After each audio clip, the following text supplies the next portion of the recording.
After nearly 10 years of explaining Star Wars online, I've come across the same questions again and again. Today I'm going to try to answer as many of them as I can in one fell swoop. We've done the original trilogy already, so now it's time for the prequels. Here are the 40 most frequently asked questions about the Phantom Menace answered. As you know, our blockade is perfectly legal. What exactly was the blockade of Naboo about? The answer is found in the Legends book Darth Plagueis by James Luceno. It's not strictly canon, but books like Tarkin, also by Luceno, have referenced its events. Anyway, the Trade Federation's blockade was a protest of the Senate's decision to tax shipping in free trade zones. Of course, they were manipulated into the blockade by Darth Sidious at the request of Darth Plagueis. Plagueis had dealings in the banking clan, which had invested in Naboo's plasma refineries. The Trade Federation's blockade led to a rise in plasma's value, which brought money into the banking clan, which, as we see in the Clone Wars, helped Palpatine fund both sides of the conflict. Additionally, blockading Palpatine's homeworld gave him political sympathy, as we see in The Phantom Menace. It's unclear right now the timeline of Plagueis' involvement with the invasion of Naboo. He may have been canonically dead long before any of that happened, but I do like the explanation. Check it out, Corporal. We'll cover you. Roger, roger. What do the different colors of Trade Federation battle droids signify? Droids with red markings were specialized in security. They were primarily seen serving on ships and installations where they held roles as snipers or additional infantry. Blue markings indicated pilot droids. They performed several duties on the ships of the Trade Federation and later the Confederacy of Independent Systems. Of course, they would work on the flight crew, but were also known to operate guns or artillery. Droids with yellow markings were meant for command. A yellow droid was seen leading the attempted execution of Obi-Wan Kenobi and Qui-Gon Jinn, and the droid OOM-9 led the invasion of Naboo. Queen Amidala is young and naive. Why did Naboo tend to elect young women as their queens? The citizens of Naboo believed their young queen still held on to a certain kind of wisdom and innocence that older people had lost. Some, like Darth Sidious, would consider their point of view naive, while others considered them to simply be unaffected or unjaded by the negative experiences of life. Amidala was 14 when she was elected, the queen that followed her was 23, so not every queen ruled in their early teens, and not every ruler was a queen. We know of at least 3 kings in canon stories, and in legends, the ruler directly before Amidala was King Varuna, so the people of Naboo didn't only elect young queens, but they were far more open-minded when it came to young rulers. My friend might have been banished.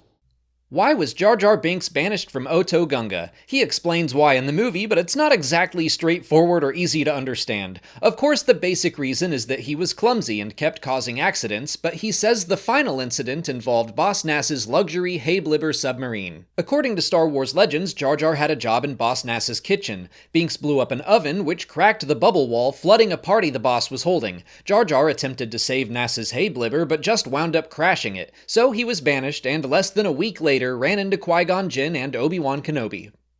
We shall no like the Naboo. Why didn't the Gungans like the Naboo? It's pretty simple and unfortunately predictable. Naboo used to belong to the Gungans. They were the native species of the planet until human colonizers began creating settlements. The Gungans avoided the newcomers for a time, but as they spread, conflicts arose. Several wars were fought between the two cultures until the Gungans decided to move underwater. That was nearly 4,000 years before the events of the Phantom Menace. The planet core. Did Qui-Gon, Obi-Wan, and Jar Jar really travel through Naboo's core? Yes, they did. Naboo isn't like Earth, which has a molten core, which, of course, wouldn't allow someone to travel through it in a submarine. Naboo's core was made up of rocky tunnels and water, exactly as we see in the movie. This is Star Wars, so planets don't follow any kind of actual science. Even so, Naboo was thought of as an anomaly in the Star Wars galaxy. I'm Padme.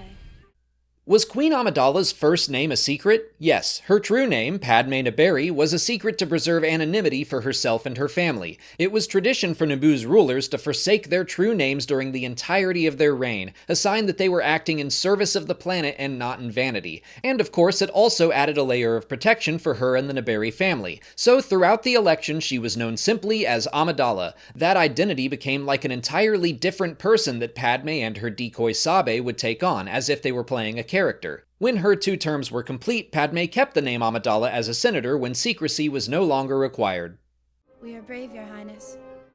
Why do all of Queen Amidala's handmaidens have similar names? Sabe, Rabe, Irte, Sache, Yane. Why do they all sound like that? Why did they make it so confusing? First and foremost, none of those names were their birth names. They all changed their names to honor their queen. Sabe's original name was Sabin, Yane was Suyan, Rabe was Rabin, Irte was Urtama, Sache was Sasha, and so on. The suggestion was brought on by Rabin, who had gained some level of fame on Naboo as an artist and didn't wish to attract any extra attention. Since the handmaidens were also meant to act as bodyguards and decoys, they noted that the similar-sounding names would confuse outsiders, making it difficult to keep track of who was who, further protecting their identities and making any act of subterfuge that much easier.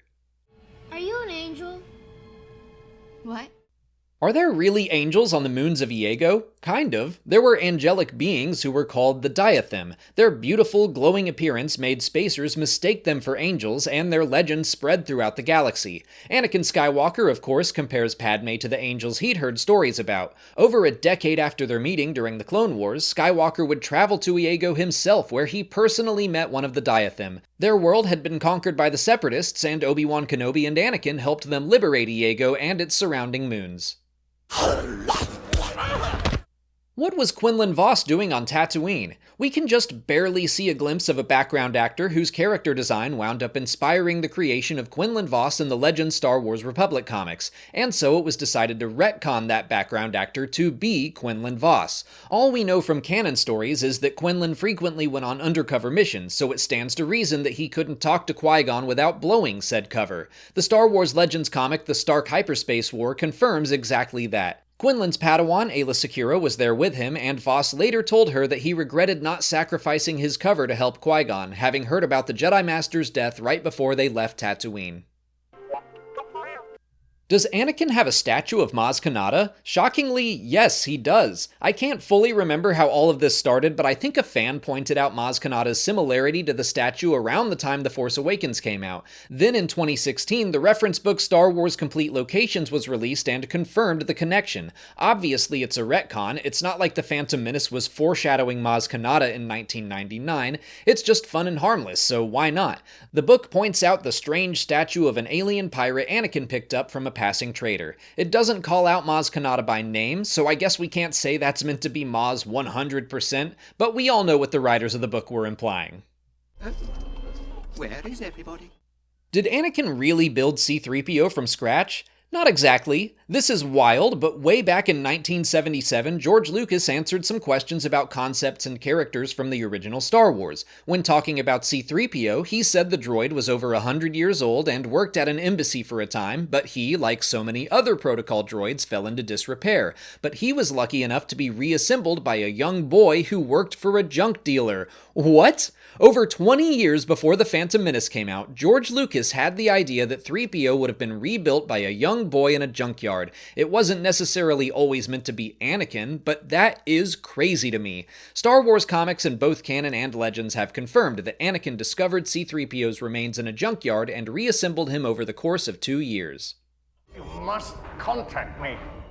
Was Naboo really as bad as Sio Bibble described, or was his message a trick? At the point in time of the message being recorded, it was mostly a trick. Things weren't great on Naboo, but according to Sache, one of the handmaidens who was left behind, it definitely hadn't reached catastrophic levels yet. But thanks to Sache's subtle influence in front of the Trade Federation, she suggested Bibble make that claim because the word toll was an alert word established by the handmaidens so Amidala, Sabe, and the other handmaidens would know Bibble's message was false and recorded under duress. Over 20,000. What was a normal amount of midi-chlorians? Anakin Skywalker has the highest recorded reading, coming in at over 20,000. According to both canon and legend sources, a normal being had about 2,500 midi-chlorians per cell. The average Force-sensitive being had at least 4,000 to 5,000. An old Legends reference book called Star Wars Graphics goes into the midi-chlorian counts of specific characters. I don't think they're accurate anymore, but it's still interesting. Yoda's count was 17,700. Palpatine's was higher at 20,500. Mace Windu and Darth Maul both came in at 12,000. Obi-Wan Kenobi had 13,400. And Anakin's children, Luke and Leia, each had 14,500. I'm the only human who can do it. Was Anakin Skywalker really the only human that could pod race? I really doubt it. Anakin is 9 years old, living on a planet in the middle of nowhere. I'm sure humans were uncommon as pod racers because, as Qui-Gon says, you would need superhuman reflexes to pilot a pod and survive. Aliens with faster reflexes or multiple limbs were better suited for the sport. Anakin probably hasn't seen any other human pod racers, and so he boasts that he is the only human that can do it. But he's just a child bragging. His line shouldn't be taken as absolute fact to be carved into stone on Wikipedia. In fact, a Star Wars comic shows Luke Skywalker inadvertently entering a pod race to escape the Empire, and the announcers say, traditionally, humans are not equipped to survive this long in a pod race. They go on to say that a human has never won a major circuit and that Luke's performance was impressive, but the use of the word traditionally makes me think humans can pod race. They're probably just not very good at it, but I think it would be possible for any Force-sensitive human to pod race and excel at the sport if they chose to. I'm in the Boonta race tomorrow.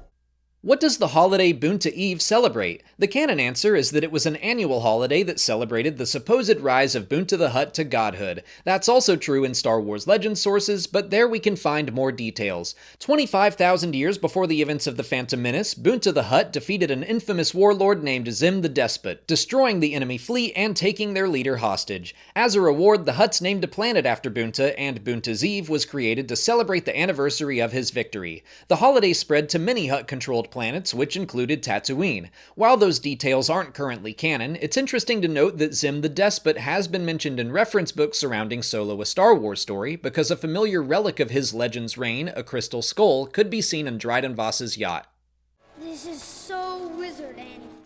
Who started saying wizard? Okay, this isn't a question I get a lot, but it has a fun answer. Hundreds of years before the Phantom Menace during the High Republic era, a Padawan named Ram Jomaram started trying to get his friends to use the slang word wizard. Most of his peers thought it was silly and asked him to stop trying to make it happen, but some of the younglings that looked up to him did like the word and began using it to his delight. And so it would appear that against all odds, Ram made wizard happen, and the word spread across the galaxy all the way to Tatooine, where it was used for centuries to come. Why did Sebulba hate Anakin so much? There isn't a ton of information about their relationship before the Phantom Menace. We know they had a rivalry, and that Sebulba had nearly destroyed Watto's pod as it was being piloted by Anakin in a prior race. I don't think Sebulba was after Anakin because of a singular event, or because he thought Skywalker could possibly win a race. I think it was more about his sense of pride. Sebulba was a professional racer, and how dare this slave, and a human no less, think he had a right to compete against him? I think he sabotaged Anakin's pod more to send a message to any would-be upstarts rather than thinking that there was any chance in hell the boy could beat him. Why did Ben Quadinaros' pod explode? We'll have to turn to Star Wars Legends for this answer, but it's pretty funny. Ben wasn't even going to enter the race, but Bull's Roar made a bet that Quadinaros wasn't brave enough, and the Toon wanted to prove the two-time champion wrong, so he entered and had to rent a pod to compete. Meanwhile, another racer, Ark Roos, was holding a grudge against Anakin Skywalker because the young boy almost beat him once, so he planned on sabotaging Skywalker's pod. Unfortunately, he didn't know which one was his, and since he didn't recognize Ben Quadinaros' rented pod, he sabotaged that one instead. And it turns out Roos is way better at pod sabotage than Sebulba.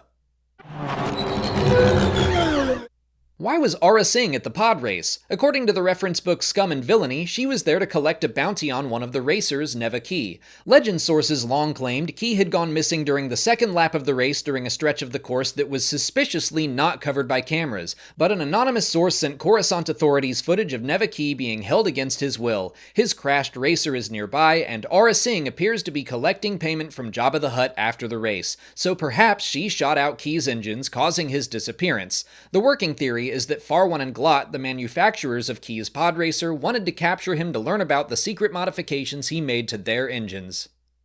It's Skywalker! What were the full results of the pod race? Obviously, Anakin Skywalker was the winner, but did any of the 17 other racers make it across the finish line? Yes, the final results had Anakin Skywalker in first place, Gascano in second, Aldar Beto in third, Ebe E. Endicott in fourth, Elon Mack in fifth, and Bulls Roar in sixth. So only 1/3 of the competitors completed the race. 11 others crashed and did not finish, and one poor pilot died, Rats Tyrell, who left behind a wife and 3 children who were present for the race. One of his sons would go on to form the Rats Tyrell Foundation, working to educate the public about the criminal dealings surrounding pod racing. So the long-term effects of the Boonta Eve Classic were a decline in the sport across the galaxy. I should also mention Clegg Holdfast, who outside of being a pod racer was also a sports journalist. He used his industry connections to falsify the official results of the Boonta Eve Classic to claim that he came in 7th. What happened to Anakin's friends, Kitster and Wald, after the Phantom Menace? The Darth Vader comics by Greg Pak have revealed their fate, with some help from E.K. Johnston's Queen trilogy of books. Padme's decoy, Sabe, returns to Tatooine after the events of the Phantom Menace to help free slaves. By the time she gets there, Shmi Skywalker is already a part of the Lars family, but Sabe is able to help many others, including Kitster and Wald. They travel to a colony made up of freed slaves on the planet Gabrador 3 and live there for decades. 3 years after the destruction of the first Death Star, the planet was visited by Darth Vader and Sabe, who had learned the Sith Lord's true identity and hoped to reconnect him with his past. It didn't really work, but Vader did wind up saving the colony by attacking an Imperial governor who was intent on destroying the planet. The chair has not recognized a senator from the Trade Federation at this time. What exactly was the Trade Federation from the Star Wars prequels, and why did they have representation in the Senate? It was known as a megacorporation, a collection of corporations that banded together around 350 years before the events of the Phantom Menace. They grew so powerful that eventually they had representation within the Galactic Senate, fighting for the rights of their companies rather than their workers. Basically like if Amazon or Walmart had a seat in the United States Senate, which, isn't too far off from reality. Their origins in Star Wars can be traced all the way back to George Lucas's drafts for the first film, the crawls of which reference ruthless trader barons driven by greed and the lust for power. Alan Dean Foster's novelization for A New Hope also states that the Emperor rose to power thanks to help from the massive organs of commerce. So George Lucas saw danger in the growing connection between corporations and government decades before he finally got to put his Star Wars version of it on screen in 1999.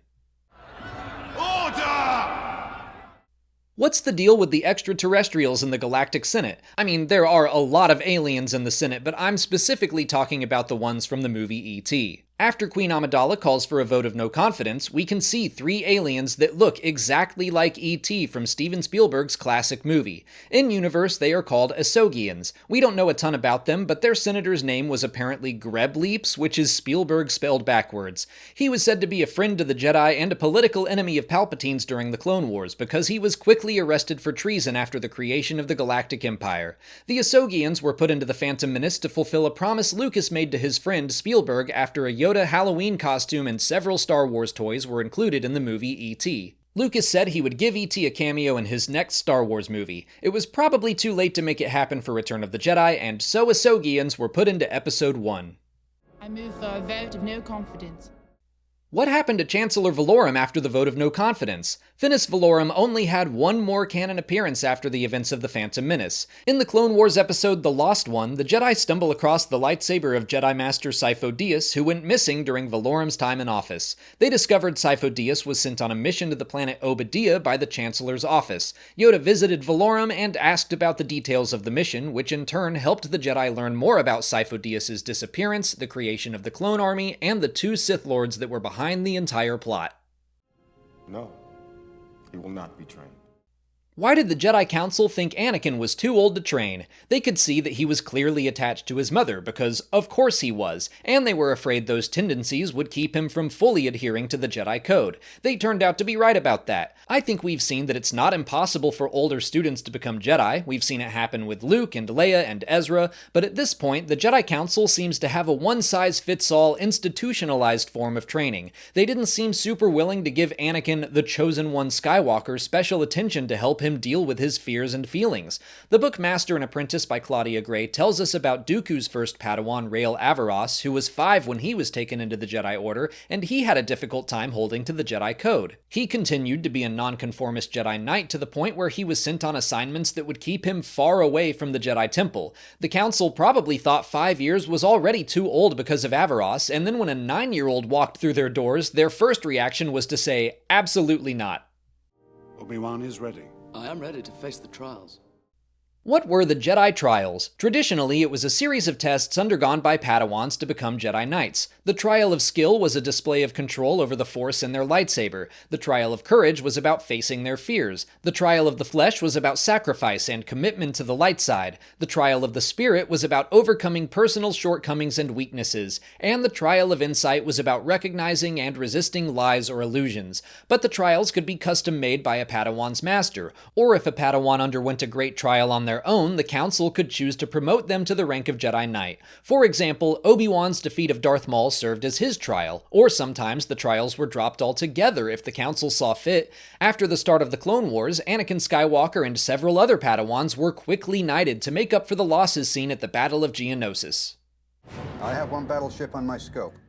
What happened to the Trade Federation blockade? Why was there only one ship around Naboo when Queen Amidala and the Jedi returned to the planet? There is not an official answer for this, so I'm gonna have to speculate. The blockade was just part of a ruse that was always going to lead to invasion. It's possible that once the actual invasion began, there was no need for a full blockade outside of a droid control ship, so the Trade Federation may have overconfidently sent their resources elsewhere. But there are some sources like the novel Queen's Peril or a picture in the reference book Battles That Changed the Galaxy that suggests the full blockade was still in place and we just didn't see it in the movie for some reason. But the text of Battles That Changed the Galaxy support the idea that the blockade had been lifted and only the droid control ship remained. So we have contradicting details here, but I think it makes the most sense that the blockade had been withdrawn. I am Queen Amidala. Who knew Padme was the Queen in The Phantom Menace? The books Queen's Peril and Queen's Shadow by E.K. Johnston dive into the story of the handmaidens and reveal that Panaka had plans to provide a decoy for the Queen before she was even elected. He sought out lookalikes for each candidate, and after Amidala won the election, Sabe was recruited. So all the handmaidens and Panaka and some people close to them knew the truth, although the handmaidens followed Padme's lead over their head of security, much to his annoyance. Their ruse fooled just about everyone in The Phantom Menace, although Padme strongly suspected that Qui-Gon Jinn saw through the charade the entire time. What is the point of all the laser gates on Naboo in the Duel of the Fates between Obi-Wan Kenobi, Qui-Gon Jinn, and Darth Maul? That facility attached to Theed's Royal Hangar Bay was a plasma refinery that powered the planet's entire capital city. Laser gates were often used as security systems, but the gates on Theed were meant to hold back dangerous amounts of power outputs from the core of the city's primary power generator. The 6 gates represented a Naboo legend that stated that there were 6 gates that held back chaos, or the void. Basically, they represented the gates to the Star Wars version of hell. They required a ton of energy to remain powered, and to keep up, the generators had to cycle off and on about every 5 minutes, leaving about a 10-second gap where they were inactive. Why didn't Obi-Wan use Force speed to get through the laser gates and save Qui-Gon? The book Brotherhood by Mike Chen has an explanation. As Obi-Wan attempts to escape some attackers, he considers using the Force to speed up, but instead runs at a normal speed, quote, attentive to the way the exertion of the Force's physical gifts might affect anything from strength to coordination. The way the Force surrounded him as he moved informed his decisions and calculations. An extra burst down the long hall was feasible, but doing so might briefly drain him. To apply this to the Phantom Menace, Obi-Wan could have sped down that hallway, but it may have exhausted him, making him useless in combat against a Sith Lord. Outside of this written explanation, I personally don't think Force abilities can be turned on and off like a switch. Using the Force, especially the light side, is about staying calm and balanced. Fighting the first Sith Lord a Jedi has seen in 1,000 years would not put a Padawan in a calm headspace. I think it's perfectly reasonable Obi-Wan may have tried and failed to access the full extent of his speed through the Force. How did Darth Maul survive being cut in half? Because the Sith have a real problem letting go of life. Jedi have the potential to let go, become one with the Force, and live on within the cosmic Force. That's what being a Force ghost is. It's about surrendering to something bigger than yourself. But the Sith don't want to surrender to anything. They want to conquer. They know they have no potential for life after death, and so they cling to power and life. That's why Palpatine is so concerned with achieving immortality through the Force, or why some Sith, like Darth Momin, will wind up embedding their spirit into objects like his helmet. It's a sad, limited life, but it's something. In Maul's case, his rage and desire for revenge against Obi-Wan Kenobi strengthened his connection to the dark side of the Force. It sustained him, but also drove him completely insane, and he needed the help of the Night Sister Mother Talzin to return to any semblance of his former self. What happened to Darth Maul's ship after his supposed death? The scimitar transported Maul to Naboo, and it was left there after his defeat. It was taken to Kuat Drive Yards for study, but as the newly appointed Chancellor of the Galactic Senate, Palpatine was able to regain control of it. He used it near the end of the Clone Wars to travel to Dathomir with General Grievous, where they fought the Night Sister Mother Talzin. During the reign of the Empire, Sidious continued to use the scimitar for special missions. In the Lando comic, he gives it to the bounty hunter Chanath Cha to reclaim his personal yacht, which had been stolen by Lando Calrissian. That's the last time we've seen Maul's former ship in canon. It's too late.